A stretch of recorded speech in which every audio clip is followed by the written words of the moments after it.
Hello friends, आज हम आपके साथ में हेयर ट्रांसप्लांट के जो बेसिक आइडियाज़ हैं और बेसिक नॉलेज जो सबको होना चाहिए वो डिस्कस करेंगे। हेयर ट्रांसप्लांट आज के समय में एक बहुत कॉमनली परफॉर्म प्रोसीजर है और हेयर ट्रांसप्लांट बेसिकली उन लोगों में किया जाता है जिन लोगों के अंदर आपके मेल पैटर्न बाल्डनेस रहेगी या जिसको एंड्रोजेनिक एलोपेशिया बोलते हैं। और इसके अंदर आपके बेसिकली जो रहेगा उसमें ये वाला पार्ट रहेगा, जो टेम्पोरल वाला पार्ट रहेगा, ये ऑक्सीपिटल वाला पार्ट है। यहाँ वाले पार्ट पे आपको बॉल्डनेस मिलेगी या लॉस ऑफ हेयर रहेगा। आप हेयर ट्रांसप्लांट फीमेल्स में भी करते हैं, उन लोगों में, उन फीमेल्स इन पर्टिकुलर जिनके कि आप देखेंगे कि हेयर लाइन पीछे रिसीड कर गई है या उनको अपने लग रहा है कि हेयर लॉस आपके फ्रंटल पार्ट से रहता है। पर ये फिर भी ये मोस्ट कॉमनली परफॉर्म प्रोसीजर है मेल्स के अंदर।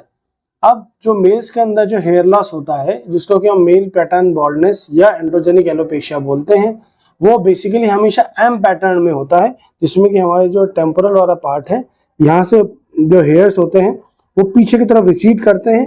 ये ऑक्सीपिटल वाला पार्ट है, यहाँ पर जो स्कैल्प वाला पार्ट है वो इससे आगे जाके मिक्स हो जाते हैं और फाइनली जो आपको शेप मिलता है इस पैटर्न बॉल्डनेस में, वो एक हॉट शू शेप जैसा हो जाता है। इसके अंदर आपके मल्टीपल ग्रेडिंग्स रहती हैं, जिसमें कि जो कि हम नॉर्वुड स्केल के ऊपर मेजर करते हैं और that varies from 1 to 7 and उसी के हिसाब से आपका ग्रेडिंग के हिसाब से ही आपके हेयर ट्रांसप्लांट प्रोसीजर को कंडक्ट किया जाता है।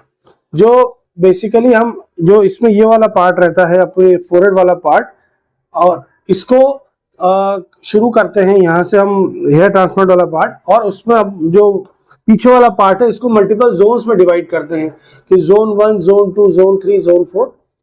तो जो आगे वाला पार्ट रहता है उसमें हम सिंगल हेयर फॉलिकल्स लगाते हैं, पहले मार्किंग की जाती है। और मार्किंग में मोस्ट इंपॉर्टेंट चीज जो नोटिस करनी होती है कि जो आपकी मार्किंग करेंगे वो it is not like a straight line, it is a wavy line, जिससे कि लहरदार। तो उससे क्या रहता है कि जो नॉर्मल हेयर लाइन है वो वैसी होती है, क्योंकि हमारे लिए जो मुख्यतः प्रोसीजर वाली बात है, प्रोसीजर के साथ में हमारे लिए ये जरूरी होता है कि हम इस बात को समझें कि हम प्रोसीजर करा रहे हैं तो हमको फ्यूचर में ऐसा नहीं लगना चाहिए कि हमने हेयर ट्रांसप्लांट कराया है। तो it should look more natural after the procedure is performed.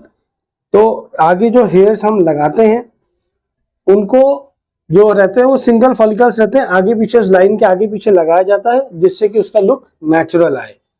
अब जो हम हेयर एक्सट्रैक्शन करते हैं बेसिकली उसके लिए 2 मेथड्स हैं, मोस्ट कॉमन 2 मेथड्स हैं। एक तो रहता है FUT और एक होता है FUE। FUT मेथड के अंदर हम जो एक सेफ जोन रहता है पीछे ऑक्सीपिट के पास में, इसमें से स्ट्रिप लेते हैं, but that is a more of A invasive procedure और इसमें सर्जिकल पार्ट मेनली इन्वॉल्व रहता है।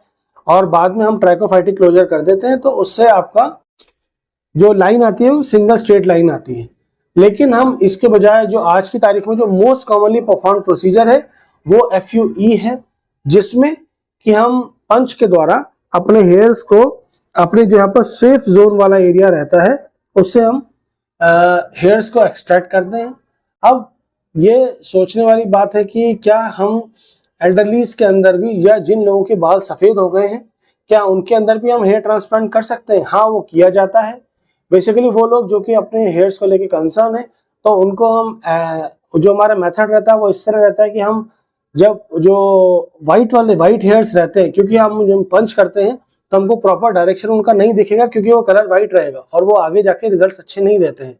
तो पहले इसीलिए हम पहले हेयर्स को डाई करते हैं, जिससे कि हमको उनका प्रॉपर पैटर्न हो, सारे के सारे जो हेयर्स रहेंगे आपको ब्लैक कलर में दिखे, और फिर हम उनको पंच से एक्सट्रैक्ट करके अपने मल्टीपल जहां हमारे जोन से जो हमने मार्क किए हैं ट्रांसप्लांट के लिए, उन जोन्स को हम फिल करते हैं।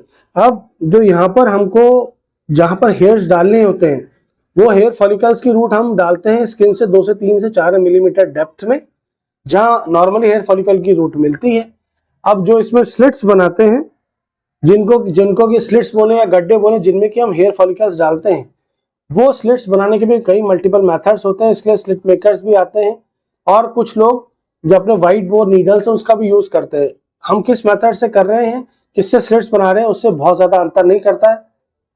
आपको ये डिपेंड करता है कि किस पर्सन का किस टीम का उसमें ज्यादा एक्सपर्टीज है।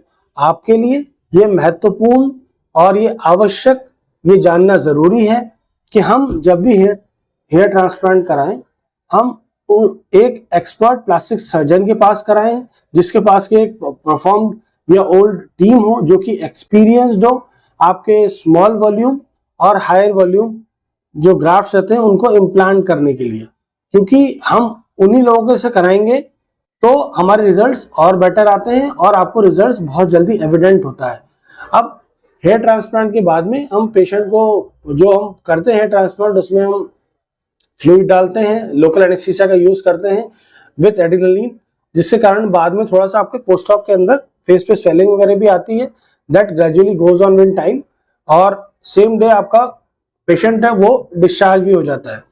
कितने ग्राफ्ट्स लगने हैं इसका डिसीजन बेसिकली हम स्कैल्प के जो फोटोग्राफ है, जो हमारे सर के फोटोग्राफ है, उसको देख के आइडिया लग जाता है और उसी बेसिस पे आपका प्रोसीजर कॉस्ट का डिसाइड होता है। अब इसके जो पोस्ट ऑप केयर है और कैसे प्रोसीजर फर्दर किया जाता है उसके बारे में हम आपको डिटेल में नेक्स्ट वीडियो में बताएंगे। Thank you.